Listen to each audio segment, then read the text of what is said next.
Magandang araw po, welcome po sa aking channel, Love9 TV. Patalasasan po, meron po ba kayong mga properties na napapabayaan or non-performing assets? Plan nyo ibenta, pero wala kayong oras sa pagbenta nito. Kung ito'y pagkakatiwala nyo po sa amin, tawag lang po kayo sa aking numero, usap po tayo, gawin ko po ng video for free. Yes, libre po, wala po kayong babayaran. Tutulungan pa namin kayong mabenta ang inyong property. Kami na po bala sa marketing, sa boosting or paid ads. Even sa tripping, hindi na po kayo mapapagod sa pag-entertain ng mga buyers. Kami na po bala sa lahat. Tawag lang po kayo. Nandito po tayo ngayon sa Tanzac, Cavite kung saan meron po tayong bagong video presentation. Isang residential commercial building. Ito po yung 4-story na mailat. Area na 130 square meters more or less. May floor area po ito na 500 square meters. Ito po yung titulado, buhay po ang may-ari. Wala po kayong maging problema sa documentation o sa transfer ng title. Dito po sa ground floor ay meron pong 3 commercial space na sa ngayon ginawa siyang garahe. Then dito naman po yung pangalawang commercial space. Ang upahan po nitong ganitong kaliit ay nasa 7,000 to 10,000 pesos ang monthly rental. Ito pong third commercial space, mas malaki po ito.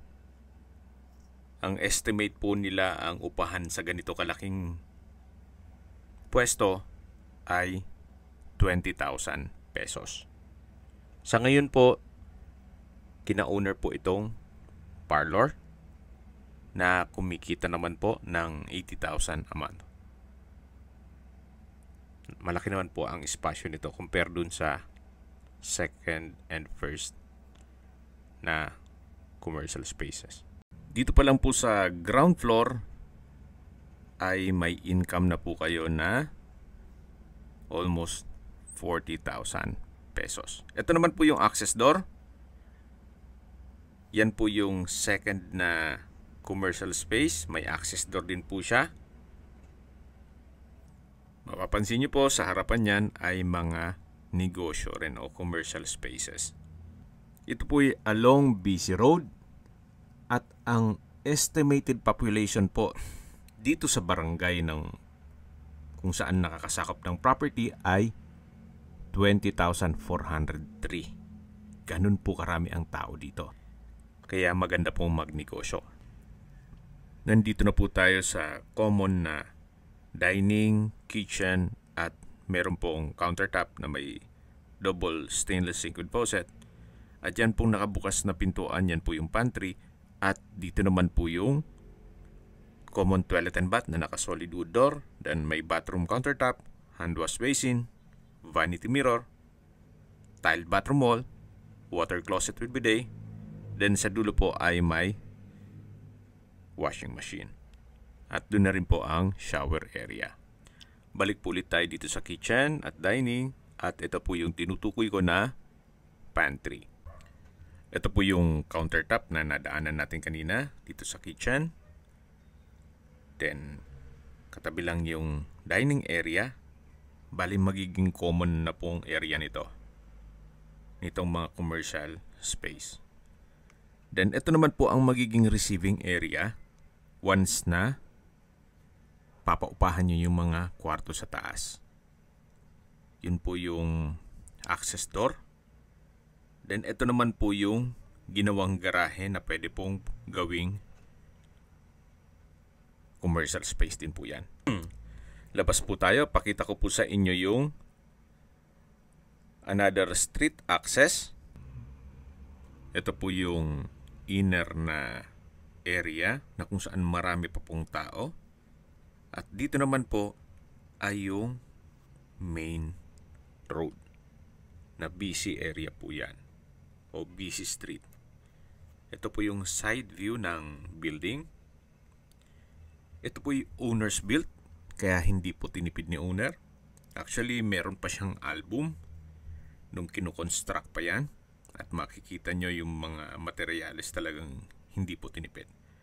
Okay, ito na po yung magiging entrada ng mga mangungupahan kung sakaling i-for-rent ninyo yung mga kwarto sa taas. Then yan po yung access papunta sa common kitchen at toilet and bath. Ito pong hagdan o staircase ay concrete at nandito na po tayo sa second floor. Meron pong malaking glass window na nag-serve as natural sunlight. At ito naman po yung hallway papunta sa mga kwarto. Check po muna natin itong common toilet and bath.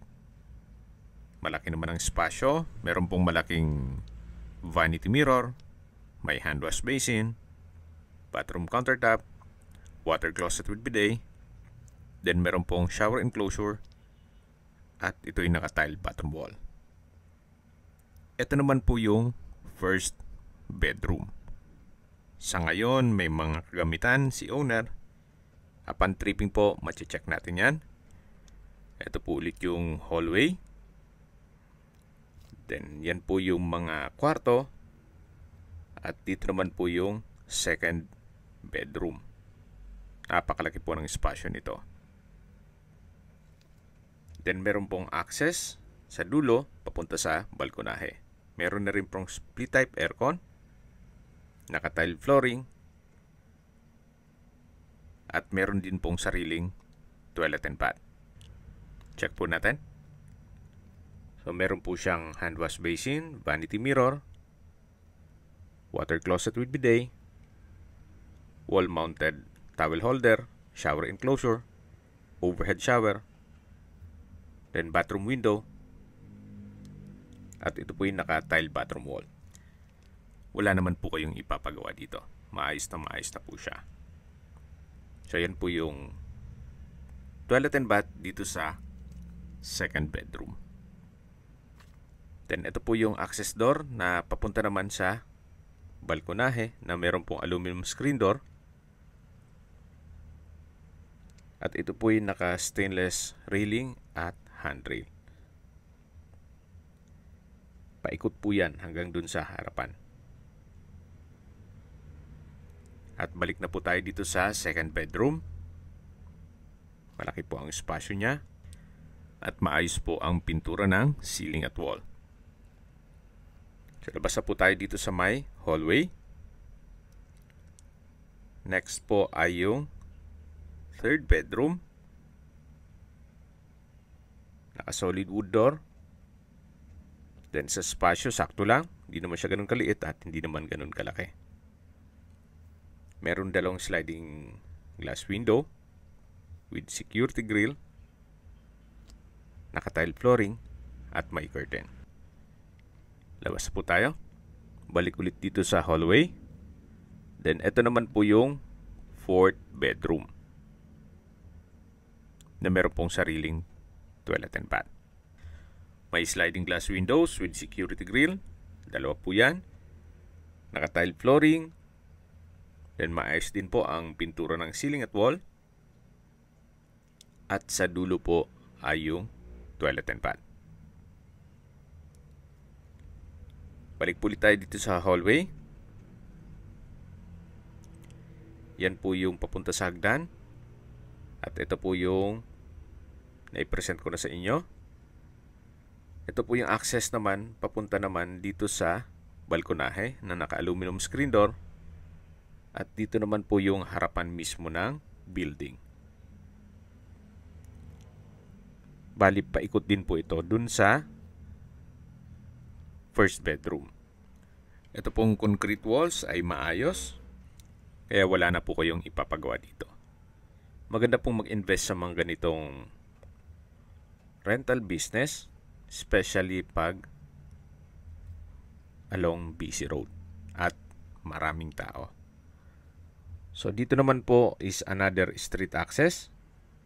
Although alley lang yan, pero parang dalawang corner po siya. Itong property. Yan po, napakarami po ng tao dito. Kaya marami pong uupa dito sa magiging commercial building ninyo once na ma-acquire nyo ito. Balik po ulit tayo dito sa loob. Ito po yung hallway. Yan po yung mga kwarto. Dito po sa second floor ay meron pong 4 na kwarto. Ito naman po yung hagdan. Naka-concrete staircase. na papunta naman sa third floor. Naka-stainless handrail. At nandito na po tayo sa third floor. Ito po yung family area. Then meron pong access papunta sa balkonahe o terrace. At meron pong kwarto dito na malaki naman ang spasyo. At meron pong dalawang sliding glass window with security grill. Ito yung naka-tile flooring. Ito naman pong third floor ay pwede nyong gawing residential na para mamonitor nyo rin yung inyong negosyo. Labas po tayo dito sa balkonahe o terrace. Hanggang sa dulo po yan. Actually, parang penthouse na po ito. Mula po dito matatanaw nyo inyong mga magiging kapitbahay. At mapapansin nyo po kahit dito sa third floor ay maayos po ang structure, wala pong crack. Then yung fourth floor naman ay meron pong water tank in case ng water shortage at meron pa pong generator. Ito pong area nitong property ay nasa mataas na lugar. Ang estimated elevation above sea level ay 133.9 feet. Nasa mataas na lugar kaya flood-free area. Bago tayo pumanik sa spiral stairs, meron pong hagdan naman dito na pababa po yan papunta sa terrace dun sa second floor. Ito naman po yung hagdan papunta dito naman sa fourth floor na kung saan pwede pa rin po ditong lagyan ng kwarto. Gawa ng malaki naman po ang espasyo nito. So yan po yung mga water tank. Then meron pong generator. Malaki rin po ang magiging kwarto dyan kung sakaling lagyan nyo yan. Sayang po ng space. At ito po yung nakadesign naman sa 4-story building. Okay, sa distance, location at travel time portion na po tayo. Ito po yung in between ng dalawang SM. SM 13 at SM Tanza. Mula po sa SM 13, 9.2 kilometers at ang travel time is 31 minutes. Mula naman po sa SM Tanza, ang distance is 9.3 kilometers at ang travel time is 32 minutes. So nasa gitna po siya nung dalawang SM. Then mula naman po sa Tanza Specialist Medical Center o Hospital, ang distance is 9 kilometers at ang travel time is 29 minutes. Mula naman po sa Emilio Aguinaldo Memorial Hospital sa 13, ang distance is 10.1 kilometers at ang travel time is 33 minutes. Yan po yung lagi kong binabanggit sa inyo na dapat nyo i-consider sa paghanap ng property, yung meron pong malapit na hospital. Hindi ko naman po sinasabing sakitin kayo. Yan naman po for emergency purpose lang naman. At mula naman po sa Manila o sa airport, ang distance is 33.9 kilometers at ang travel time is 1 hour and 17 minutes. Okay, sa presyo na po tayo. Binibenta po ito ni owner sa halagang 18 million pesos. Para sa akin, fair deal na rin. Imagine, sa 18 million pesos, meron ka ng commercial building na meron pong 3 commercial space. Then sa second floor ay meron pong 4 na kwarto na pwede nyong paupahan. At sa third floor ay pwede nyo pong gawing residential nyo. Then sa fourth floor is lagyan nyo ng another room para maging income generating. Well, yan naman po ay opinion ko lang naman. At depende pa rin yan sa inyong assessment dito sa property. Kung sa tingin nyo'y ito'y worth it naman sa presyong yan. Pero para sa akin, kung bibili ka lang naman ng mga house and lot na hindi naman kikita, well, pag-isipan nyo po ito. Hindi po tulog ang pera nyo dito. Dito pa rin sa ground floor, gaya na sabi ko sa inyo, yung ginawang garahe ay possible pong maging 10,000 pesos ang monthly rental. Yan po, malaki naman ang espasyo nito. Then yung next pwesto ay mga 8,000 pesos. Then yung may parlor ay 20,000 pesos. So, dyan pa lang po ay kikita na kayo ng less than 40,000 pesos. Plus 5,000 for each room sa taas. Well, mga 60,000 pesos more or less. Not bad. Kung may mga katanungan po kayo, tawag lang po kayo sa aking numero. At sa mga kababayan naman natin nasa ibang bansa, meron po akong WhatsApp, Viber at Telegram. Same number lang po, 0917-316-3399. Sa mga nagtatanong naman po ng aming Facebook, meron po aming Facebook page na Nov9TV at Facebook Real Video. Meron din pong TikTok at Instagram. May ibang YouTube channel po kami, the Nov9TV channel, Nov9TV Listings, Nov9TV On The Spot, Nov9TV Updates, at Nov9TV House Rental. Sana po naibigyan nyo ang video presentation. Paki-like and subscribe na lang po sa aking channel para ma-update din po kayo sa aking future listings. Kung sakali po hanap nyo yung mas malaking sukat ng lupa, meron din po kami ibang listings na pwede nyong pagpilian. Huwag po kayong mag-atubiling tumawag sa amin. Then, let us know your budget para malaman namin kung anong property pwede naming ilog sa inyo. Sa lahat pong viewers, subscriber at nagtiwala po sa amin, salamat po sa suporta. Ingat po kayo lagi at yung pamilya. Maraming salamat po.